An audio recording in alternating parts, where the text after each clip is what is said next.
So I think that there's some instruction to be gained, and there's an obligation for us to think much more clearly about how it was that this absolutely critical struggle, which began in 2001 and had all sorts of successes and failures along the way, was only able to achieve the victory of insourcing on the back of a mobilization in which black workers' experiences as blacks rather than as workers became a critical force to mobilize. And I think that's an important point for us to get. Thank you. I'm Jane Barrett. I work for an organization called WIVA, which is an international organization working with informal women workers. My comment sort of follows on a little bit from the previous comment, and that is that I think Comrade Deliwe's description of the mechanisms of control that workers were subjected to is really very fundamental to both to the struggle and has a lot of lessons. A lot of the recording of workers' struggles over the past years has focused on struggles around wages and the sort of general working conditions, the material working conditions, the monetary working conditions. And the documentation and expression of the mechanisms of control, and I want to slightly disagree, because I think what Deliwe has described is the subjugation of the worker to capital, to management as a representative of capital, and in this case a private contract cleaning company. And that is the experience of the worker. It's not the experience, the generalized experience of all black people. It's the specific experience of the worker, and it might have an apartheid expression and so on. But I do think, you know, we need to draw lessons from that, because it's something that even the formalized trade union movement has somewhat lost in the focus on the formal contracted working conditions rather than the detail of that control. And I mean, you could hear in Deliwe's voice you know, when some of those measures of control were released, what a huge difference it made, and the impetus it gave to the struggle, and the confidence that it gave in the struggle. The other point I wanted to raise was the issue of the role of the Solidarity Committee. And towards the end of the presentation, there was a comment that you know, there's a problem that management won't meet the Joint Solidarity Committee.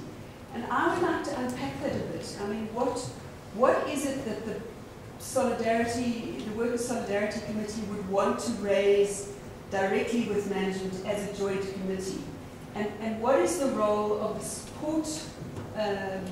support organization in encouraging empowerment of workers' organization, as opposed to necessarily always working together? You know, I think there's room for working together, and there's room for supporting the autonomy of workers' organization and the expression of you know, there's a role for a separation at certain points. I'd be interested to know what it is that the Solidarity Committee would want to do jointly in the negotiation with management.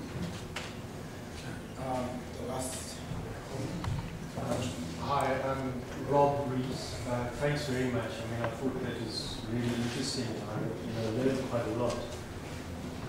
Look, in a shallow way, I want to talk about race and class and unions. I mean, I've done a lot of work at OR Tambo Airport, where workers are fragmented. I worked with the union, SATAWA. SATAWA never had a strategy to bring cleaners, security workers, airport workers, which it was all organizing, together in one place. So I'd like to, and if you do that, what you're doing is you're organizing in a way which repeats the boss's strategy of divide and rule.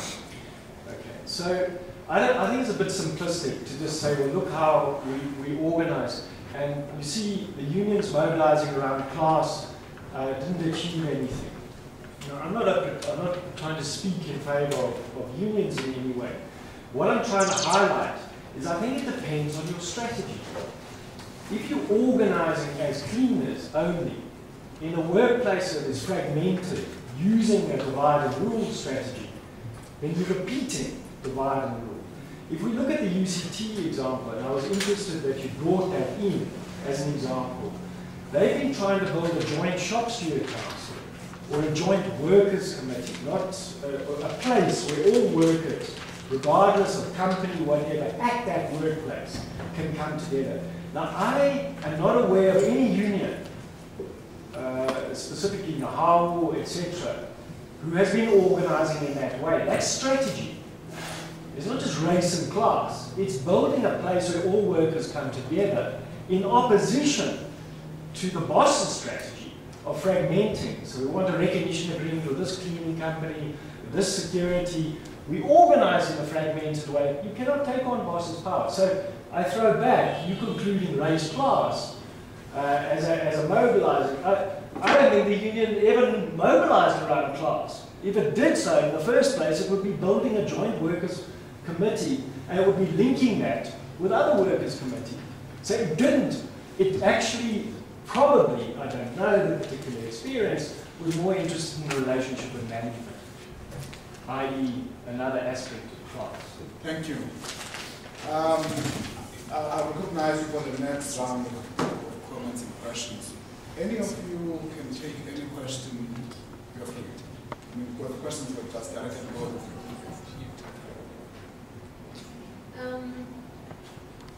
To address your question about Cotton Bundy, part of it is just age. I wasn't around when he was But what I do know is, at least from the narratives that I picked up working in this, is that he was also seen as a lefty, seen as someone who could trust. And there was campaigns, and people did try to speak to him, but he did manage to win over a sector of academics.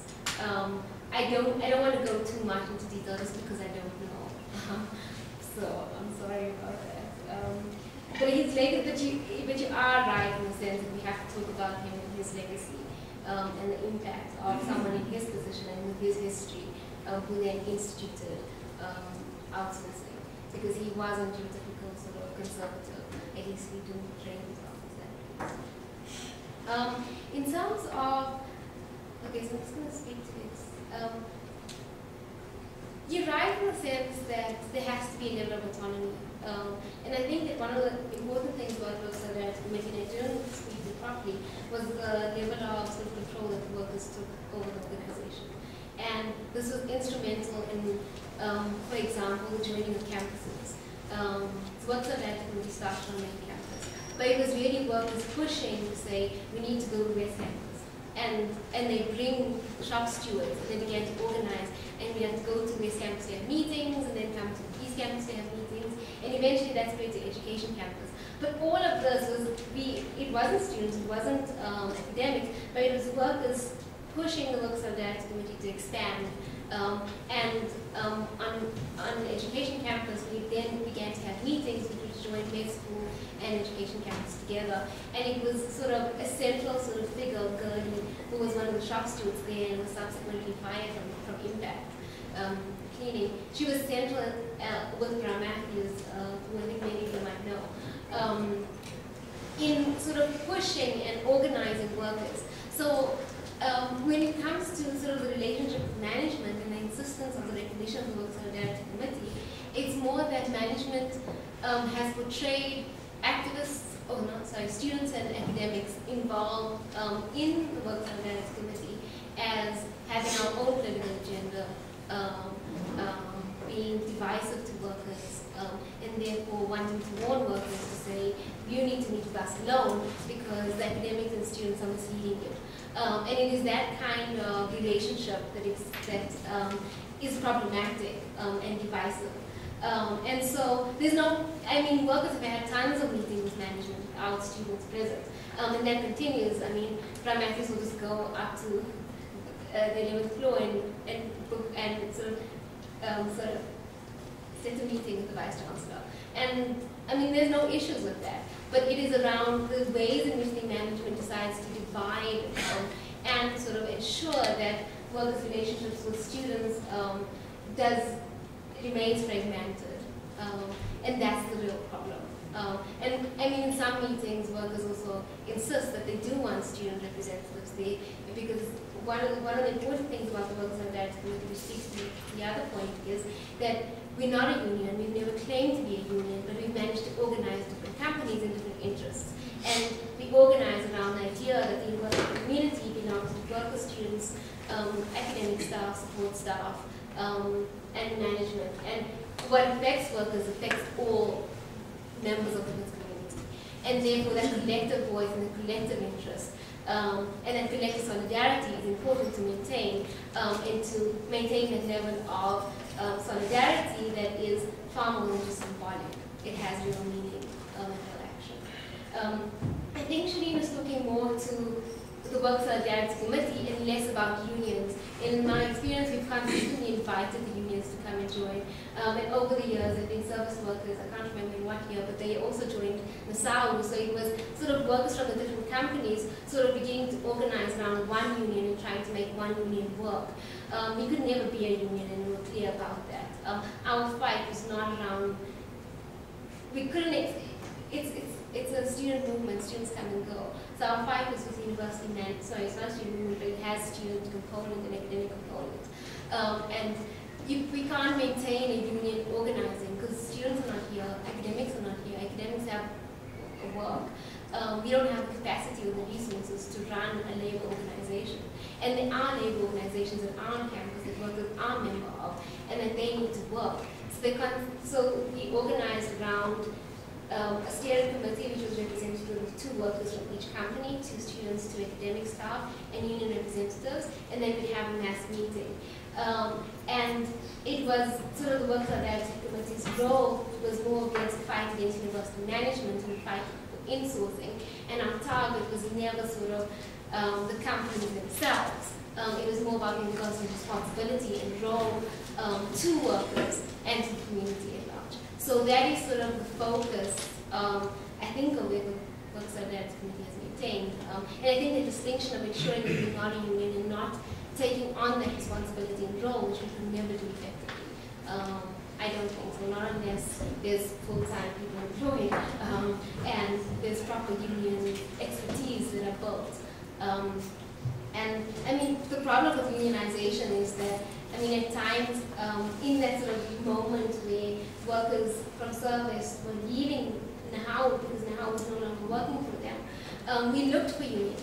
And we approached the tower, and we approached other unions, and they refused to come to campus to speak to workers. The only, sort of union that came was Nassau, who was already organizing cleaning sector workers. So they came, and there was moments where service workers went on the tools down, and we had to go to court because the company had sort of interdict. And we ended up trying to find pro bono lawyers because there wasn't a union representative that we could go to get a lawyer to assist workers who were members of the union. So those are some of the issues. In terms of language, I don't think that we can separate economics from race or stress. And I think that the importance of maintaining that in the South African context, it is black workers are exploited. And the historical conditions mean that workers have a long fight to still fight to be treated with respect and dignity. But our history means that we can't divorce race. We can't say that class or modes of organizing is more important. I mean, I hear you about mechanisms of control. We have marches on education campus. And at the marches, Impact Cleaning, which is, as the news is, one of the worst companies, and we actually submitted a memorandum just purely on impact cleaning versus cleaning abuses. The supervisors would stand there and sort of tick off and record the names of workers. And it was frightening for them because they lose their jobs. The impact workers harassed workers continuously. As Gurney and another worker, he wasn't fired. He didn't lose his job, but there was proper harassment. And the man who led it, he was a complete asshole. Sorry. But, I mean, there was real fear, and it was over time, and to sort of proper mobilizing, the workers slowly began to gain more confidence. And it was sort of through letters that the Workers' Solidarity Committee would sent to the company, that the company sort of realized that somebody was watching, and therefore tried to play nice and say, okay, we release workers for 2 hours to come to a meeting on the main campus. But always at the end of the day, the shop stewards would face intimidation and would sort of be reprimanded for their action. So I do understand what you're saying about mechanisms of control, but I do think that race is central to it as well. She said everything. but I want to speak to the unions about Nehau specifically. As Professor Noor said, that it has been a fight for 15 years since 2001, fighting outsourcing. And all these years, he constantly approached Nehau to come and assist the workers and join us. And they refused. And I'm surprised now that there's a talk of insourcing, that now they're interested in the workers. Now they want to be part of the trust team. You know, and after what they did in 2001, when university retrenched their workers, Nehau also literally retrenched the workers because they used to belong to Nehau while they were employees of Hertz. And Nehau just told them, sorry, we can't represent you anymore, go find yourselves other unions. And now they have the interest of the workers, now that we're going back to the university, because they are the majority union or whatever that they are. So yeah, that is the other thing about the unions, where they have failed us.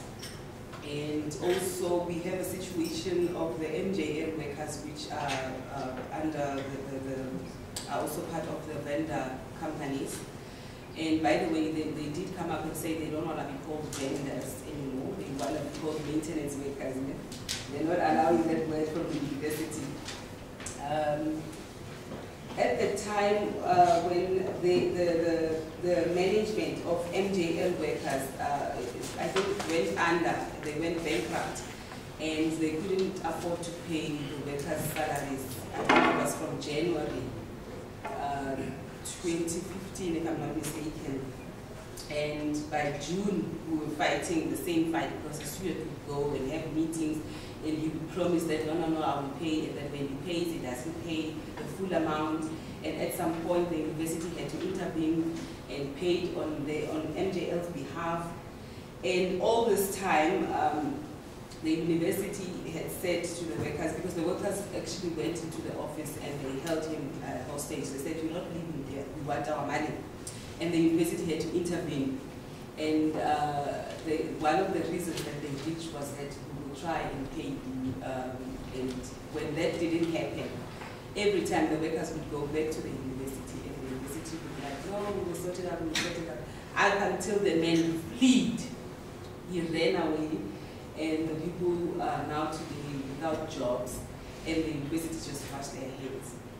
And it got back to got to a state where the student had to go and occupy the business office in support of the NJL workers. And even today on the ITT, we still have them as an item because we need to resolve their issues. We feel that it was not their fault that they had to lose their jobs. It was because of the system of the services department, where they are the ones who are issuing tenders. And I still fail to understand, how do you issue a tender to a company who you haven't checked their financial records, but you should have that information and be able to see if they will be able to run their company. And also every month, these companies are supposed to be invoicing the services department, showing them that they're deducting UIF, they're deducting what needs to be deducted and sending it to the correct people. And we found out after the guy has left that he has been deducting UIF, but he hasn't been sending it to the correct place. Now the people can't claim UIF, they can't claim it, they've got nothing. So that as well is to blame to the university as well. That is why today we've seen Teresa, who was the head of the services department, who just was told to resign because there was just a lot that was happening there that was underhanded and young. Thanks. Colleagues, there are 6 hands already that are recognized. And people, I mean, from the previous session, from the round. And I'm worried about time. I'm going to ask people to be very brief, straight to the point. Make one comment or one question, please. Okay, I'm going to allow 2 rounds, but I'm going to allow all the 6 comments in this round, then the last round. So obviously those will be the next round, not this one. Because then I'll start with Sarah in front of me, and then Gavin, and then Carl, Carrie, and Musa, and then Joey will be the last, in that order. Thank you very much, sir. My name is Pulam Pulamban. I'm from Transformation Group. I think, for me, I'd like to thank you for giving us the narrative, because I think it makes me, in terms of how we arrive here. I think the most important thing for me is the significance of solidarity in terms of how it showed the connection of oppression. You know, because if you had, you know, taken this, as power we wanted to, as the students or staff or academics, it weakens, you know, the connection, and that's why the divide and rule. And I think here, that is what is very, very important. And I think what's also coming up here is that we, you know, the moment we characterize the struggles, we are going to have a serious problem, because the struggles are interconnected. And because if in the same way you are a student here and your parent, you know, and I normally say to people who say, look, in my case, my mother, who worked at the Total Store at the time, was a service worker, right? And therefore, essentially, if you outsource her, then I can't go to school and I can't study. And then kind of dictates then to me that I can't then, you know, be in solidarity with the struggles of my parents. You know, and I think this is very, very significant in terms of making sure that this point is made. Because if that point is lost, then you have a situation where, you know, you have, you know, the power gaining its power to take the terms. But I think for me, and I think it is important that then we highlight this struggle that led up to the business war. Because I think if we don't do that, that is why then there's a convention that says, you know, the staff and the students and academics are in fact influencing the workers. And in fact, we need to be clear in terms of saying, but the point here is that there is inequities here. Because without those two, without the struggle being intertwined, you will find a situation where you win one struggle, but then you are far behind in other struggles. And that takes you back. We have seen this in the country, where we thought that we have won the racial struggle, but the economic struggle was left behind in the process. And we're beginning to pick it up, and we need to deal with these things, consistently and collectively going forward. So I'm applauding you in that regard, and also giving us context in terms of how we arrived here. Okay, comrades, so thank you for the presentation. So my question actually is about... Could you introduce yourself? Yes, so my name's Gavin, and I'm from SWAP, but I'm not speaking for SWAP, I'm speaking for myself. So my question is, can you be honest with us about what has been your experience of academic staff in relation to the Gleaner struggle? I ask the question because it's absolutely true that through the Solidarity Committee there have been a small number of staff who have been there and have been very, very committed, and we know who they are. But the majority of staff haven't. And the way in which workers and students came together last year was incredibly inspiring, and that's what we're talking about. But it seems to me we need to have another struggle, which is actually to get the staff to unite with the outsourced workers and the students as well. So that's my question to you, what your experience of it has been. And if I could just say one thing in relation to that. I think what we must understand about the struggle within the university is that it's happening in a very, very South African way in which race is dominant, but it's not just a South African problem. When Colin Bundy decided to outsource workers way back then, it's not because the devil came in the night and whispered in his ear, you must outsource workers, and he had this evil idea. It's because of actually, in all the major universities in the world, this is the trend. It's about cutting costs. It's about outsourcing. It's about students paying for their fees, so there are student struggles over fees across the world. And where academics are concerned, it's about removing the conditions of security that academics have and increasingly making academics precarious and fragmented and vulnerable workers. In American universities now, 80% of academics are not in tenured positions and are facing endemic insecurity. So academics like to think they're clever, but very often they're the most stupid people on campus because they don't realise that what is happening to workers and what is happening to students is also happening to them. So the question then is, what has been your experience of academics, and how do we begin to build a movement of the university where we all can come together in a common struggle against a common enemy? Yes, thanks. I'm Carl. I'm also from SWAT. I'm the director of SWAT, so I don't know if I can divorce from SWAT, but let's see. So my question is a little bit similar to government in a way, but it's actually pointing towards the relationship with the student movements, actually. Because what I hear from this very powerful story, and it's a real blight on the university that this has carried on for so long, a long struggle to make visible what had been made invisible through the outsourcing. But, you know, there was a moment, I think you mentioned earlier last year, when the SOC was approached, and there was no response.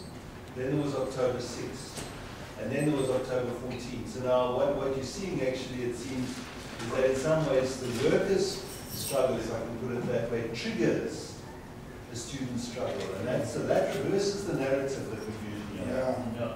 Although I think what's crucial, obviously, is that the assertion of the university as a community, with all the weaknesses, is what made this breakthrough. It wasn't just the struggle of contracted workers for workers' rights. The big breakthrough was this, as Nadira was saying, talking about the community. But in that you approach the SOC, nothing happens. Then there's the fees must fall, there's unity, and then we all know that the end of the fees must fall process was itself a very fraught one. And workers were staying out, and students have gone back, and then other students stayed out, and then finally this agreement was won. So what I'm wondering, my question really is about, and this is a question to Comrade De Leeuw, and that is, how do you, in this long history of support from a smallish group of students, same as academics, and then the mass movement, and then the kind of breakdown, the problematic end of that, how do you as workers experience the role of students generally in the struggle, in your struggles? You know, are students like a reliable force? Are they problematic? I mean, again, it's a question of being honest, I mean, in as far as one can. Because everything is always diplomatic, there's always political answers. But it would just be interesting to know, like, how workers then can see the students' movement in terms of huge support to break through the whistleblower problems that are experienced. Thank you. I'm Kelly, and I'm a SWAP associate. I'm just following on from Carl, just if you could comment on the fact that students are temporarily on campus, and you formed a very powerful pressure group with workers at the moment. But have you had any discussion about, you know, what happens in the future, where you can no longer, as you are now, be that same pressure group? And then I just briefly wanted to alert people to some work which was done in SWAP by Khayat Fakir. She did some really powerful and moving work looking at workers who had just been outsourced and had their salaries cut in half, and how they continued to survive. And she took some case studies of workers in Soweto, and she found that a lot of the women were having to take extra work at night, sewing work, repair work, and so on. And so they were in effect doing a double shift, double working shift. And, you know, just to look at the fact, you know, what are the implications for the major demand of the labor movement of a 40-hour week? I mean, let alone a 45-hour week. This was an extraordinary assault on that aspiration. And I think Eddie can probably tell you more about that actual study if people are interested in reading. 2001, actually. Maria's Thanks, Dan. It's Musa Manabel, PhD student. I think it's quite interesting on the solidarity that happened here. I just want, because I have some union background, I just want to bring in some of the fact that the union eventually wants to come and hijack the politics. Because I think they speak about the fact that students are transitional. Nadia is gone. Even some of the guys in Christmas 4, they're going to leave. Which leaves you as the workers saying that what are you going to do now? Yeah. You've won these games, you're going to in-source and everything, and then the house is going to come and say, come, let's organize you. But when you wanted them the most, they were not there. I think it's a question for you, comment on saying that how do you take this struggle forward? How do you forge those alliances with the students, even though some of them are going to be leaving, and saying, how are you going to keep this solidarity going? Some academics are supporting you and all of those things. How do you keep that going? Because I think it's quite interesting, and I think it's a lesson for even trade unions to ask themselves of saying that outsourcing is something that it's here, we're living with it. It's not every company that's going to outsource out there compared to what's going to happen here today. How do we make links, and how do we actually organize these outsourced workers who, as you're saying correctly, from 2,200 to 1.2? You can't take that salary card and also pay union fees or subscriptions. I think there's another way of saying that how do we actually organize? Because I think it's quite interesting. And also for academics to say, this was happening in front of your eyes, and what were you doing about it? Until now, when it happens and everyone wants to, and sorry to say about, to say this can, and SWAP is having the new as a speaker in this forum to discuss this whole thing. Because I think it speaks to the whole thing. I think that's the theme of the series of decolonizing the university. And in general, saying that if we decolonize it, yes, the person who actually cleans your office, do you see them? Because I think it's also about that. Do you see them as actually contributing to you writing that paper that's going to make you famous as a professor? That's what I'm saying. That gives that environment. Because what I think of saying that if you look at it, we all contributing to, and then the university will come and say, you're not, what's this? Non-core. Non-core. You're not core. But for the professor to have a clean office, a clean toilet, a clean eating place, they need you to actually do that. So I think that's a question to all of us who are not workers or service workers.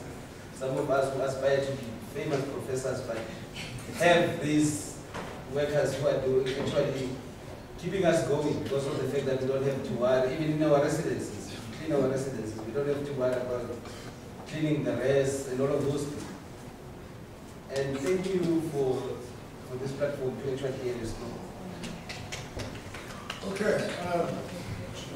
Just a quick one, which is thanks to Nadia for clarifying. I don't want to be misunderstood as making some sort of statement about a distinction between particular modes of organizing and directories that are successful. I think things are interconnected. However, the claim was not normative, nor was it analytical. It's merely descriptive. It's to say that in the struggles of workers on this campus and across the country to insource, which has been a 15-year struggle, which finally was successful, we should not underestimate the power of that pivotal moment when workers want insourcing together with students, is that did not happen on the back of organized labor. It happened on the back of a different kind of politics.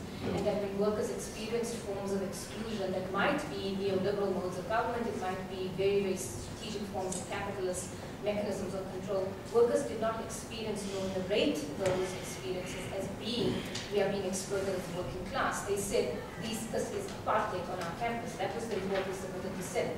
Workers said, we are experiencing this as an assault on us as black people and on black lives.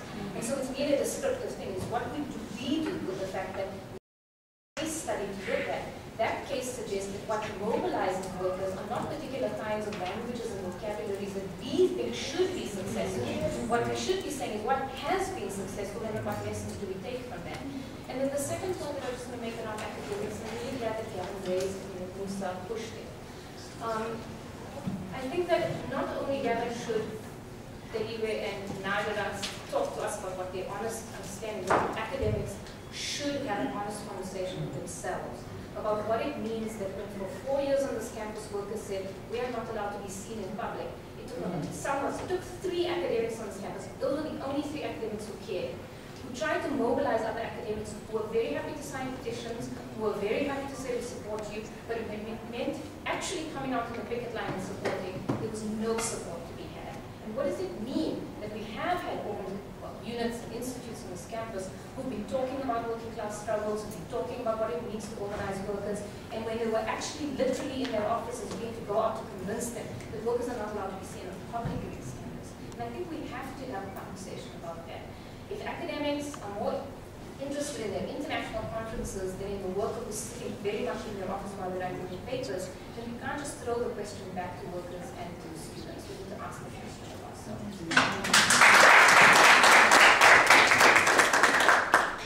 Interesting.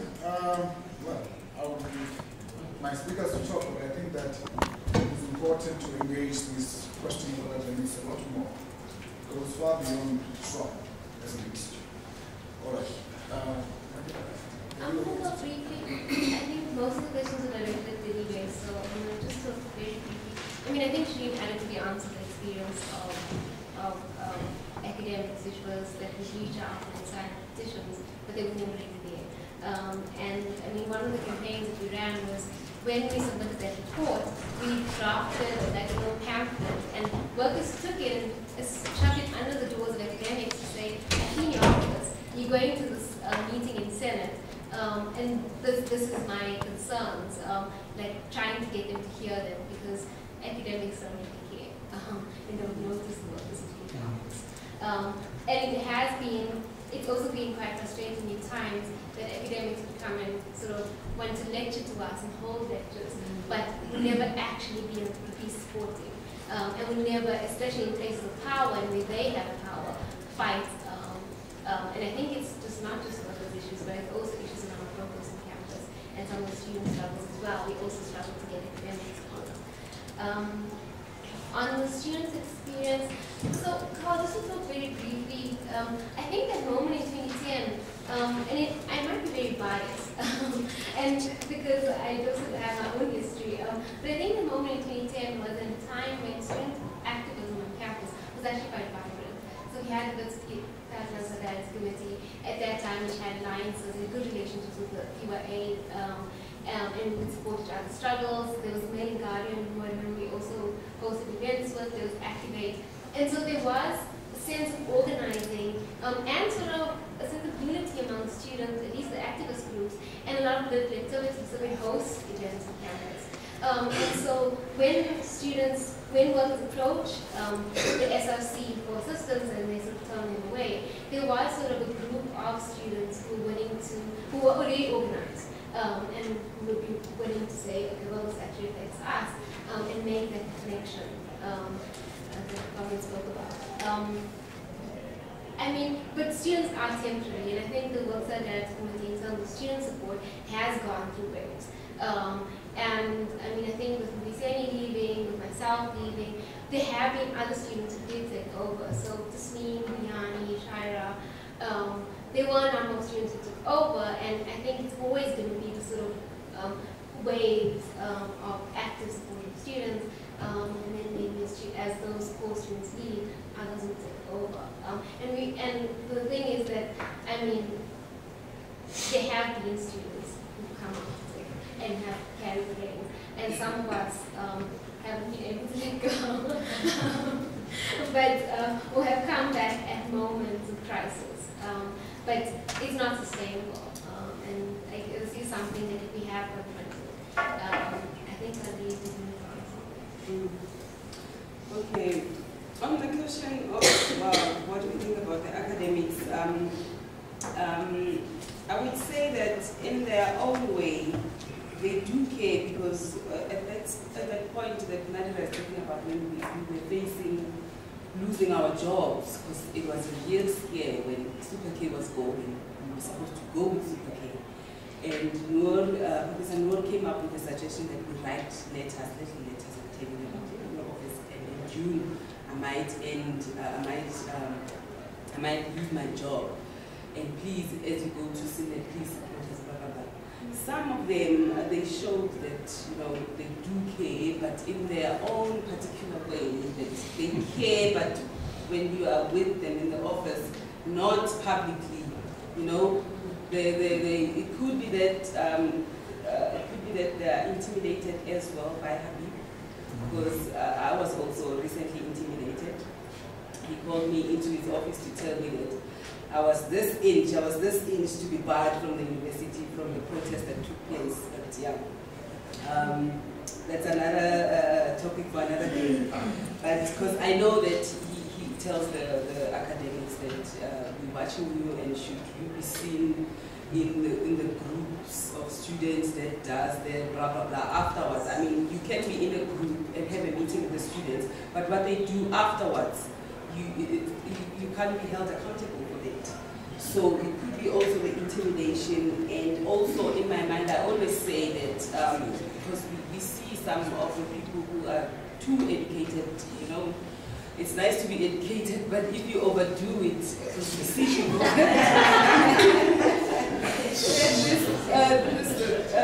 education sometimes makes people to be strange in their own It could be that as well. I don't have the answers. As Sherin said, it's a conversation that you need to ask them. And with the student support, you find that there are those students who just want to come and study, and they don't care what's happening around them. They're like, they're just walking, and and get out of here and go well. And during the 2015 strike, I was mostly here. I slept at the concourse, and I was having conversations with a lot of students. And when I was telling them what used to happen to us, they were like, let's listen to us.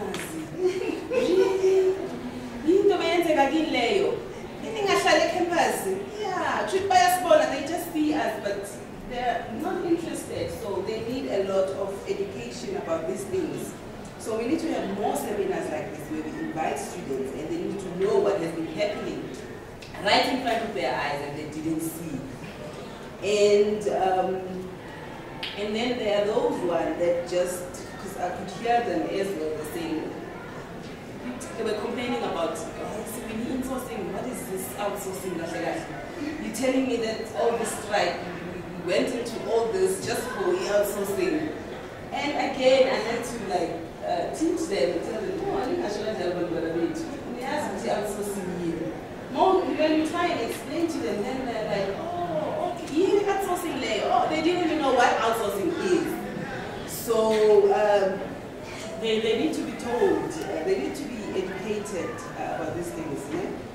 And then right now, there's this division within the student movement, and we as their parents, we're trying, we're holding meetings since the Monday, the 4th strike, because it also brought on more divisions in the students. And as their parents, we'll be having almost everyday meetings. We're trying to combine them, the Christmas form, the SRC, the plasma, the whatever. There's different PYA, there's different movements here. And right now, it should be easy. But yeah, we're trying to combine them because their support as a collective, as the masses, means a lot to us. That's what we saw in 2015. And right now, we have, I'd like to say we have the support of Christmas Fall, but then the SRC also wants to be in the picture, and the Christmas Fall is like kicking them out and saying, no, you are going to struggle. So, we're trying to because we know these things, we've seen in life, some of the things it's not worth holding on to, we need to let go.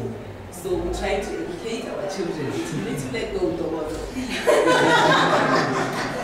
And let's move on. Let's okay, it's good for them to have a screaming match, because the other day they were having a screaming match here at the concourse. Yeah, you did this, yeah, you did that, yeah. apology yakho ifana nekababa kuzuma. So yeah, they're living. So yeah, it was through the efforts of us, the workers. So we're trying. Hopefully we will win. We have to win that battle. And speaking to the workers, no question about the workers having to work double shift. We do have a lot of workers with us. There's a lady, I don't know that lady, how does she cope? She works at night, and then, because the shift ends at 4, then she sleeps for like 2-3 hours, and then when we get here in the morning, she goes to another job. So, and there's quite a few that does that, and they work for the professors. Most of them work for the professors during weekends. They go into the professor's house and do their cleaning, the laundry and stuff. So, yeah, it is true what you're saying. Eh? And to speaking to the question of the union, the workers currently, they don't want to hear anything about Nehawu. They don't want to hear anything about Nehawu. So we have like a big task of determining what are we going to do when we get insourced, because we need a union, and Nehawu is a no-no for all the workers. And maybe, because I've been trying to have these talks and I'm trying to do research day and day, I'm meeting people, and maybe because what I've gotten so far is that it's difficult to start a union from scratch, because that is what we're contemplating doing, to start our own union. And I've heard that because it has to be approved by government, and the very same government who did this outsourcing to us, who don't care about what happens to us. They're just not addressing the issue of outsourcing. So it might be difficult to get that company registered, but if it gets a company, a union that is already there that we can like partner with, it's another option that we have. And they just allow us to use their name, and then we have our own bank account, we have our own financials and stuff like that. And then, there was also talks of registering the Workers' Solidarity Committee. And we have, because it has proven to be a very strong and successful, I don't know, I call it a union organization. So yeah, we're having those talks right now. I know time is running out, but hopefully we'll have a solution. Thank you. I just want to say one thing to what you said. As the Workers' Solidarity goes through these waves of student support, it didn't mean that because students left, the Workers' Solidarity ceased to exist. What it meant was that there was less visible conversation between posters and campus, but that organizing with workers continued to take place and led by shop students with support from academics. And I think that's important because it speaks to the question of dependency and autonomy as well. And that workers never stopped organizing, even under the ban of the Workers' Solidarity Committee, and insisting, as pointed out earlier, around the joining of different companies in one platform. And that was, again, an insistence that they push and continue to push. Right.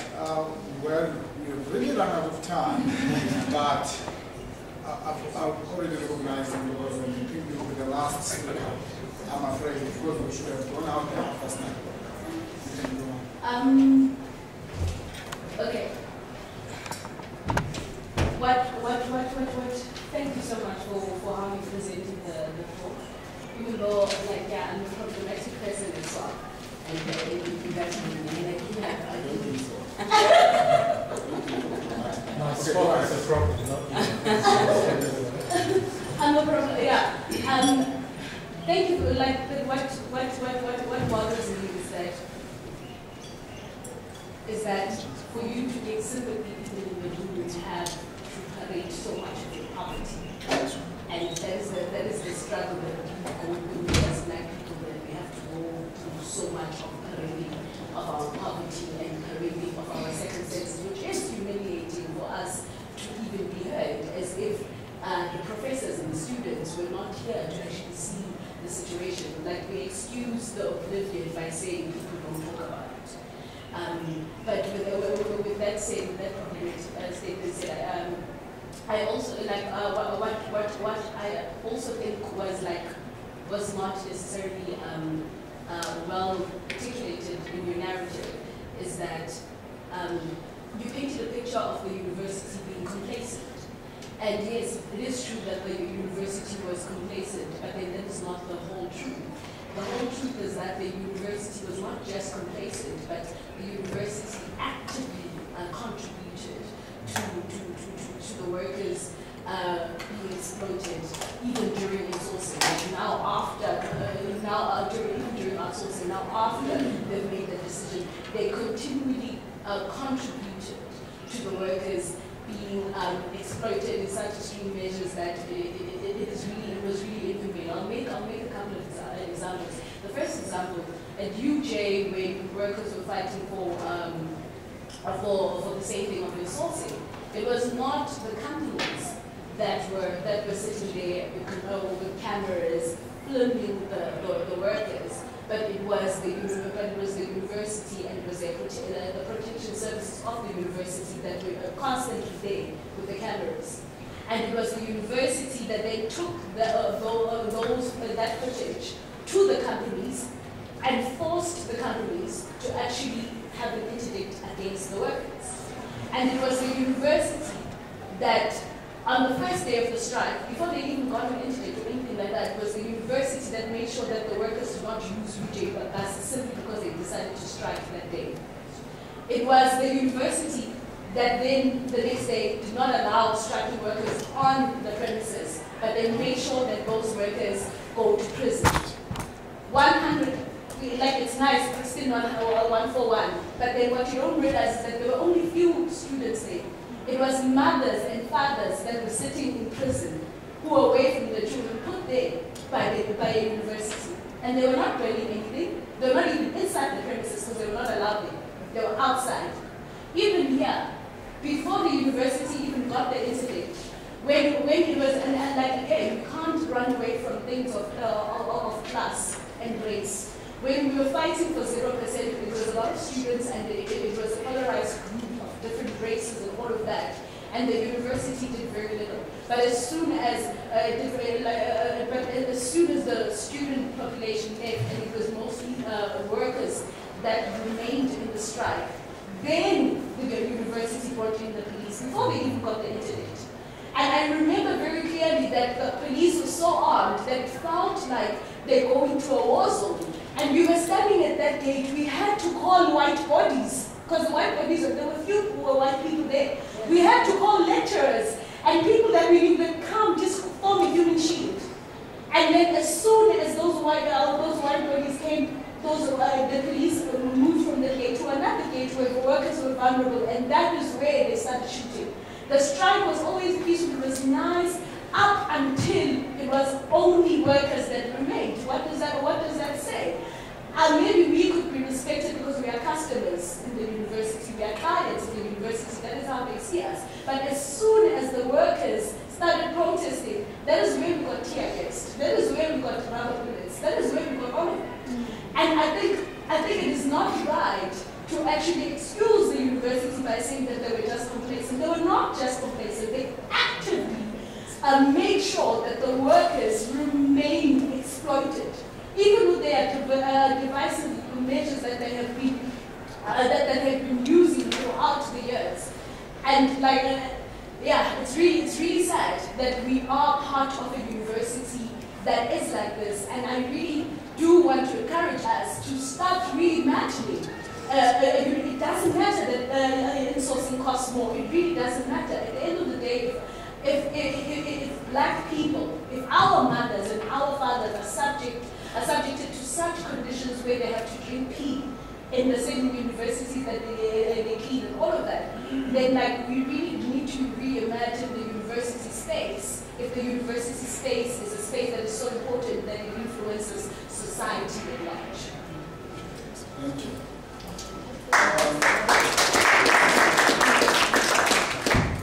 Do you want to say one sentence? I don't think we're speaking across each other. I think that the works are done because they've always found the university, and have always had conversations about what kind of university we want to have, what are the conclusions. And I think that what you're saying speaks to the non-music stream of how, and I mean, if we came across this university blatant from such activation on our part. Because our argument has always been... I would ask that was not we're about to leave now. That's what I think. Yeah. So I hear you, I don't think... Sorry, my understand. I've asked that we're just about to close. So, I totally agree. She just opened my eyes to something that I didn't see. It's very true that as soon as it was the workers and the police were brought on campus, yeah, we really have to do something. We really have to combine. And I think there was a speaker who said we need to now mobilize against getting the support staff into these movements and trying to mobilize. We really need to do something. Because I know when you speak to them individually, they always cry that the medical aid is killing them. Because with the support staff, I know with the professors they've got these huge salaries where they can afford the aid. With the support staff, it's their biggest problem is the medical aid. And we really, because I'm also going to be in their shoes in the next coming few months. So we really need to mobilize and be one voice and try and tackle this medical aid system. Because I really do want a medical aid, but if it's going to take, like for instance, we demanding a salary of 12.5 coming from Marikana. That's where we got the inspiration from. And if a medical aid is going to take like half, like 8,000 of the 12.5 that I'll be getting, then I don't want a medical aid. But at the same time, I do need a medical aid because you can see I don't have a teeth, I need to replace my teeth. I can't see. I need glasses. So it is a conversation that needs to happen and mobilizing. Yeah, thank you. Comrades, as important as this conversation is, we've got to end it right here. But it has left us with so many lessons and questions to take care forward. And I think it's very eye-opening for all of us.